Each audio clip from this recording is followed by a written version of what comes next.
सुप्रभात। आज हम लोग कक्षा 10वीं की पाठ्यपुस्तक स्पर्श भाग 2 में संकलित पाठ डायरी का एक पन्ना पढ़ेंगे। इस पाठ के लेखक सीताराम सेक्सरिया जी हैं। तो सबसे पहले हम लोग सीताराम सेक्सरिया जी का सामान्य जीवन परिचय जानेंगे और फिर यह जानेंगे कि डायरी का पन्ना नामक पाठ के अंतर्गत किन बातों की चर्चा सेक्सरिया जी ने की है। तो आइए सबसे पहले जानते हैं उनका सामान्य जीवन परिचय।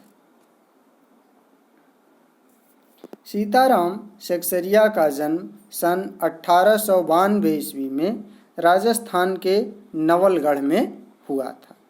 यानी सीताराम सेक्सरिया जी का जन्म सन 1892 में राजस्थान के नवलगढ़ में हुआ था और उनका अधिकांश जीवन काल वो कलकत्ता, जिसे वर्तमान में हम लोग कोलकाता के नाम से जानते हैं, वहाँ पर बीता।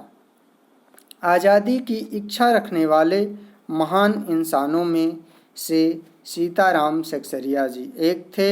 वह दिन प्रतिदिन जो कुछ भी देखते, सुनते थे और महसूस करते थे, उसे अपनी एक निजी डायरी में लिख लेते थे। यानी उनका ऐसा आदत बन चुकी थी कि जो कुछ भी वो देखते थे, सुनते थे और महसूस करते थे, उस सब को एक डायरी में लिख लेते थे।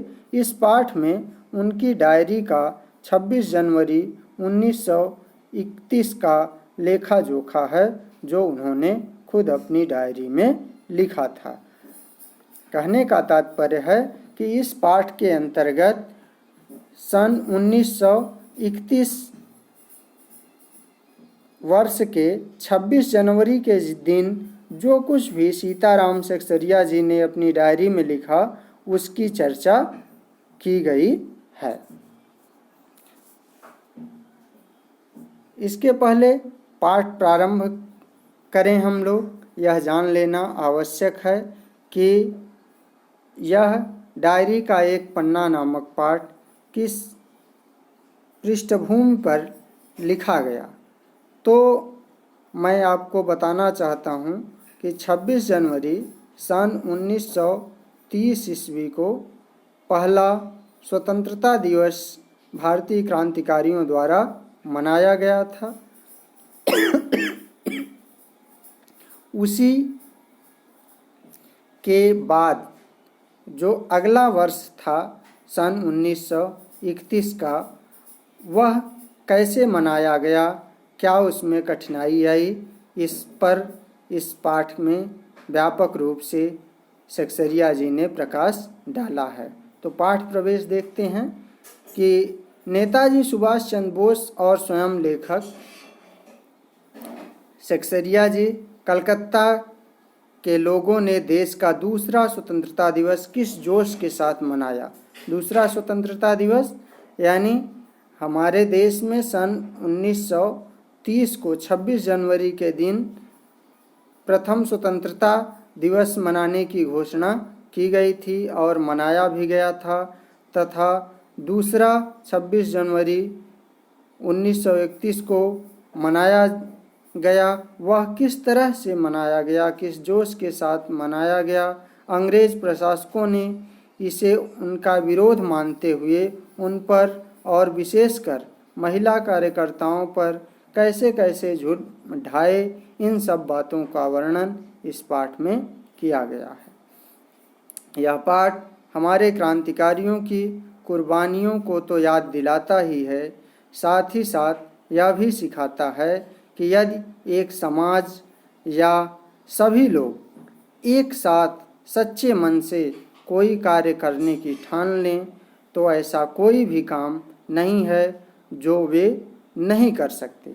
अर्थात यदि व्यक्ति ठान ले तो वह हर काम कर सकता है, कोई भी काम असंभव नहीं है। लेखक कहते हैं कि 26 जनवरी 1931 का दिन हमेशा याद रखा जाने वाला दिन है। 26 जनवरी 1930 के ही दिन पहली बार सारे हिंदुस्तान में स्वतंत्रता दिवस मनाया गया था। जैसा कि मैं आपको बता चुका हूँ कि 26 जनवरी 1930 के दिन ही पहली बार सारे हिंदुस्तान में स्वतंत्रता दिवस मनाया गया था और 26 जनवरी 1931 को भी फिर से वहीं दोहराया जाना था, यानी फिर से स्वतंत्रता दिवस मनाया जाना था, जिसके लिए बहुत सी तैयारियां पहले से ही की जा चुकी थी।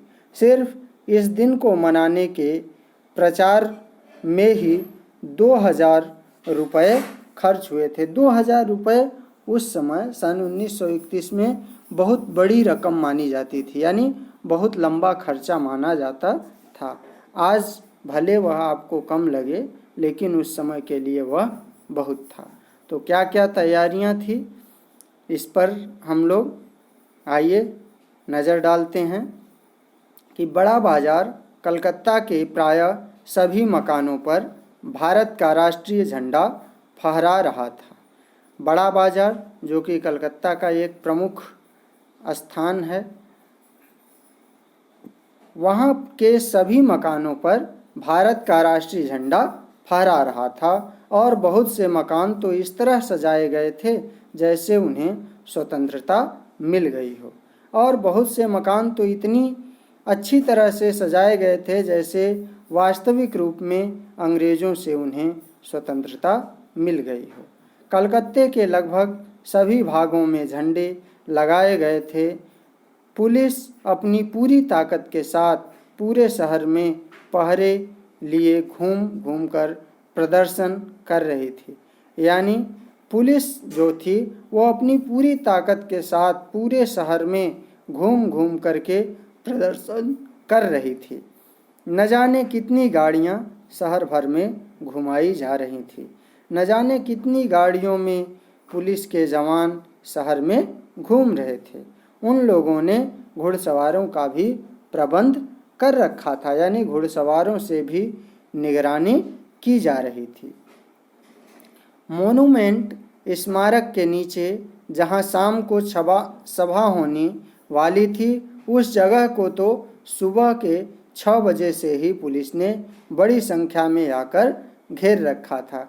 मोनूमेंट यानी एक स्मारक जहां पर शाम के समय सभा होने वाली थी, उस स्थान को पुलिस ने सुबह 6 बजे से ही आकर के घेर रखा था।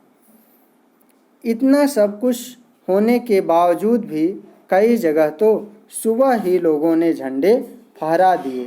कहने का तात्पर्य है कि इतना कड़ा पहरा होने के बाद, इतनी शक्ति होने के बाद भी लोगों ने सुबह सुबह ही कई जगह तो झंडे फहरा दिए थे। तारा सुंदरी पार्क में बड़ा बाजार कांग्रेस कमेटी के युद्ध मंत्री हरिश्चंद्र सिंह झंडा फहराने गए, यानी तारा सुंदरी पार्क में जो बड़ा बाजार कांग्रेस कमेटी के युद्ध मंत्री श्री हरिश्चंद्र सिंह जी थे, वे झंडा फहराने गए, परंतु वे पार्क के अंदर ही ना जा सके, लेकिन उन्हें पार्क के गेट पर ही पुलिस के लोगों ने रोक लिया। वहाँ पर भी काफ़ी मारपीट हुई और 2-4 आदमियों के सर फट गए। वहाँ पर क्रांतिकारियों और पुलिस फोर्स के साथ झड़प हुई, उनके साथ मारपीट हुई, जिसमें पुलिस की लाठी से 2-4 आदमियों के सर फट चुके थे। लेकिन सर फटने के बाद भी लोगों का उत्साह कम नहीं हुआ। तो दूसरी तरफ मारवाड़ी बालिका विद्यालय की लड़कियों ने अपने विद्यालय में झंडा फहराने का समारोह मनाया। तो मारवाड़ी बालिका विद्यालय की जो लड़कियां थी, उन लोगों ने अपने विद्यालय में ही उस दिन झंडा फहराने का समारोह मनाया। वहाँ पर जानकी देवी, मदालसा बजाज, नारायण आदि स्वयंसेवी भी आ गए थे, यानी वहाँ पर जानकी देवी, मदालसा बजाज और नारायण आदि स्वयंसेवी लोग भी आ गए थे। इन लोगों ने लड़कियों को उत्सव का मतलब समझाया इन लोगों ने लड़कियों को उस दिन के महत्व के बारे में बताया, समझाया। 2-3 बजे पुलिस, बाजे हो गया है, उसको बजे पढ़ेंगे कि 2-3 बजे पुलिस कई आदमियों को पकड़कर ले गई। दिन के 2-3 बजे के आसपास ही पुलिस ने कई आदमियों को पकड़ लिया, जिनमें से मुख्य कार्यकर्ता पूर्णोदास और पुरुषोत्तम राय थे। यानी उनमें से 2 मुख्य आदमी थे, वे थे पूर्णोदास और पुरुषोत्तम राय। सुभाष बाबू के जुलूस की पूरी जिम्मेदारी पूर्णोदास पर थी। सुभाष बाबू अर्थात सुभाष चंद्र बोस का जो जुलूस निकलने वाला था, वह कैसे निकलेगा, क्या क्या उसमें होगा, कहाँ रुकेगा, कहाँ से होकर के जाएगा, इन सब की पूरी जिम्मेदारी पूर्णोदास पर थी। लेकिन पुलिस ने उन्हें पकड़ लिया था। परंतु पुलिस द्वारा पकड़े जाने से पहले ही वे अपना काम कर चुके थे। यानी सारा प्रबंध पूर्णोदास ने सुभाष चंद्र बोस के जुलूस का कर दिया था पहले ही अपने पकड़े जाने के। स्त्रियां अपनी तैयारियों में लगी हुई थी और इस दिन केवल पुरुष ही नहीं बल्कि बालिकाएं और महिलाएं भी पूरी तैयारी में लगी हुई थी। लेखक लिखते हैं कि स्त्रियां अपनी पूरी तैयारियों में लगी हुई थी। अलग अलग जगहों से स्त्रियां अपना जुलूस निकालने और सही जगह पर पहुंचने की कोशिश में लगी हुई थी।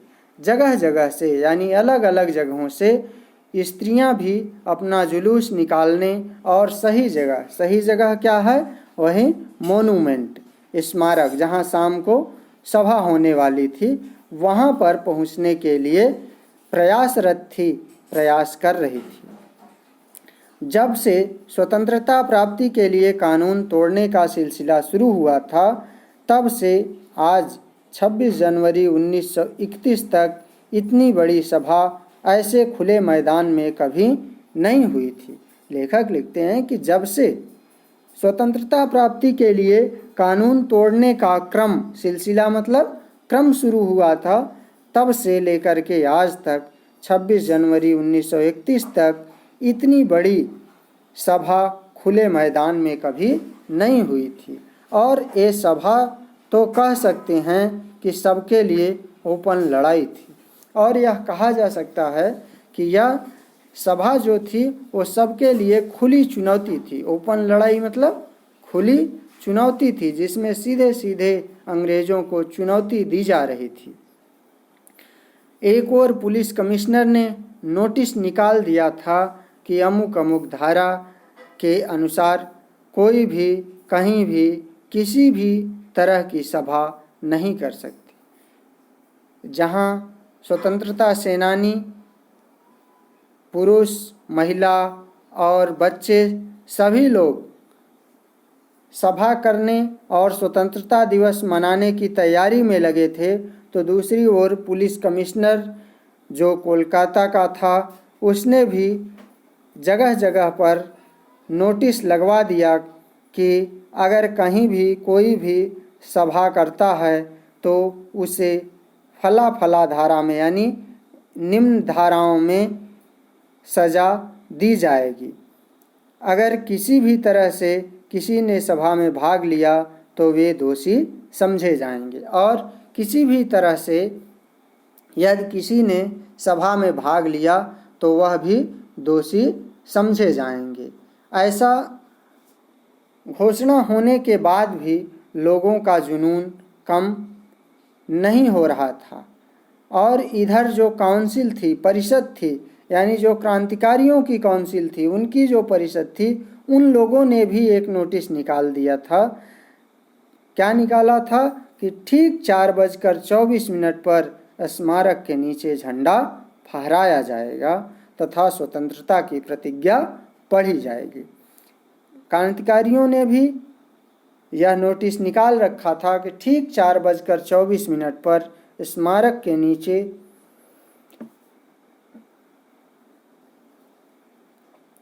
झंडा फहराया जाएगा तथा स्वतंत्रता की प्रतिज्ञा पढ़ी जाएगी। सभी लोगों को उपस्थित रहने के लिए कहा गया था और उस नोटिस में यह निवेदन किया गया था कि सभी लोग ज़्यादा से ज़्यादा संख्या में उपस्थित रहें। खुला चैलेंज देकर ऐसी सभा पहले कभी नहीं की गई थी। इस तरह से अंग्रेज़ों को खुला चैलेंज दे करके, खुली चुनौती दे करके इतनी बड़ी सभा आज के पहले कभी नहीं की गई थी। इसके पहले कभी नहीं की गई थी। यह सीताराम सक्सेरिया जी अपनी डायरी में कहते हैं। अब आज बस इतना ही। अगली कक्षा में यानी डायरी का पन्ना भाग 2 में हम लोग जानेंगे कि इस तरह से खुला चैलेंज दे करके सभा करने का परिणाम क्या हुआ। क्या सभा सफल हुई या अंग्रेज़ों ने उसे नहीं होने दिया। तो इसके लिए आप लोग भाग 2 देखें।